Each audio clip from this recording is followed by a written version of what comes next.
श्रोताओं, आज हम आपको सुनाने वाले हैं शनिवार व्रत कथा। इसलिए इस कथा को ध्यान से सुने, बीच में ना छोड़े। एक समय की बात है कि सभी नवग्रहों सूर्य, चंद्र, मंगल, बुध, बृहस्पति, शुक्र, शनि, राहु और केतु में विवाद छिड़ गया कि हम में सबसे बड़ा ग्रह कौन है। सभी आपस में लड़ने लगे और कोई निर्णय न होने पर देवराज इंद्र के पास निर्णय कराने के लिए पहुंचे। इंद्र इससे घबरा गए और इस निर्णय को देने में अपनी असमर्थता जताई। परंतु उन्होंने कहा कि इस समय पृथ्वी पर राजा विक्रमादित्य है, जो कि अति न्यायप्रिय है। वे ही इसका निर्णय कर सकते हैं।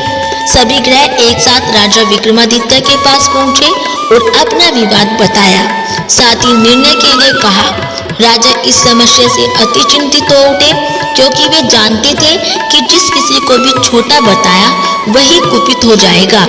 तब राजा को एक उपाय सूझा और उन्होंने स्वर्ण, रजत, कांस्य, पीतल, सीसा, रांगा, जस्ता, अभ्रक और लोह से 9 सिंहासन बनवाए और उन्हें इसी क्रम से रख दिए।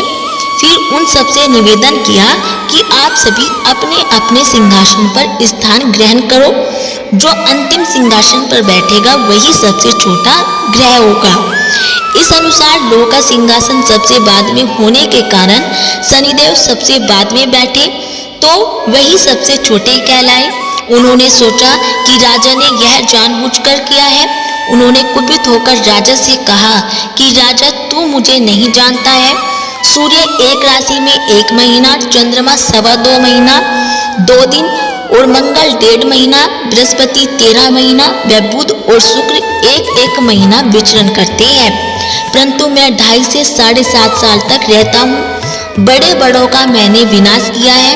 श्री राम की 7.5 आने पर उन्हें वनवास हो गया था और रावण की आने पर उसकी लंका को बंदरों की सेना से परास्त होना पड़ा था।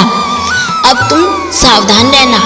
ऐसा कहकर कुपित होते हुए शनिदेव वहां से चले गए और अन्य देवता खुशी खुशी वहां से चले गए। कुछ समय बाद राजा की 7.5 आई। तब शनिदेव घोड़ों के सौदागर बनकर वहां आए और उनके साथ कई बढ़िया घोड़े थे। राजा ने यह समाचार सुनकर अपने अश्वपाल को अच्छे घोड़े खरीदने की आज्ञा दी। उसने कई अच्छे घोड़े खरीदे व एक सर्वोत्तम घोड़े को राजा को सवारी हेतु दिया। राजा जो ही उस पर बैठा, वह घोड़ा सरपट वन की ओर भागा। भीषण वन में पहुंचकर वह अंतर्ध्यान हो गया और राजा भूखा प्यासा भटकता रहा। तब एक ग्वाले ने उसे पानी पिलाया और राजा ने प्रसन्न होकर उसे अपनी अंगूठी दी। वह अंगूठी देखकर राजा नगर को चल दिया और वहां अपना नाम उज्जैन निवासी वीका बताया। वहां एक सेठ की दुकान में उसने जल इत्यादि पिया और कुछ विश्राम भी किया। भाग्यवश उस दिन सेठ की बड़ी बिक्री हुई और सेठ उसे खाना इत्यादि कराने खुश होकर अपने साथ घर ले गया। वहां राजा ने एक खूंटी पर देखा कि एक हार टंगा हुआ है, जिसे खूंटी निगल रही है। थोड़ी देर में पूरा हार गायब हो गया। तब सेठ ने आने पर देखा कि हार गायब है और उसने समझा कि वीका ने ही उसे चुराया है।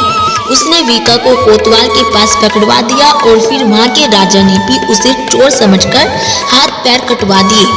वह चौरंगिया बन गया और नगर के बाहर फेंकवा दिया गया। वहां से एक तेली निकल रहा था, जिसे दया आई और उसने वीका को अपनी गाड़ी में बिठा लिया।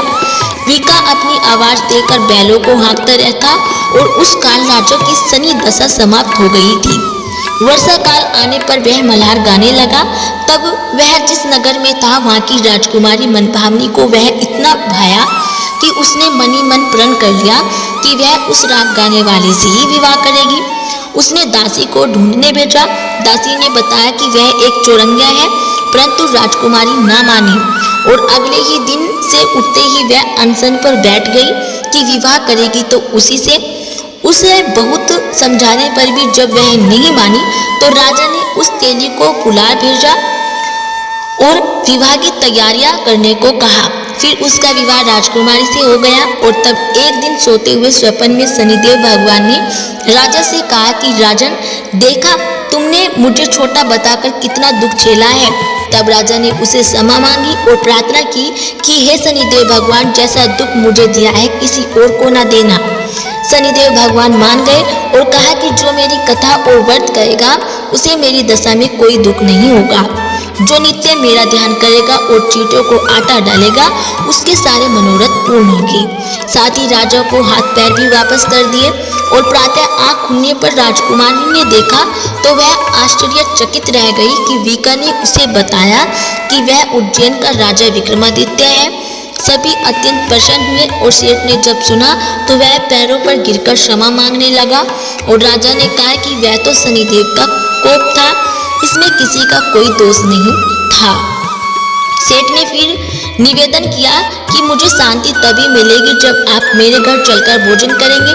सेठ ने अपने घर नाना प्रकार के व्यंजनों से राजा का सत्कार किया और साथ ही सबने देखा कि जो खूंटी पर हार निगल गई थी वही अब उसे उगल रही है।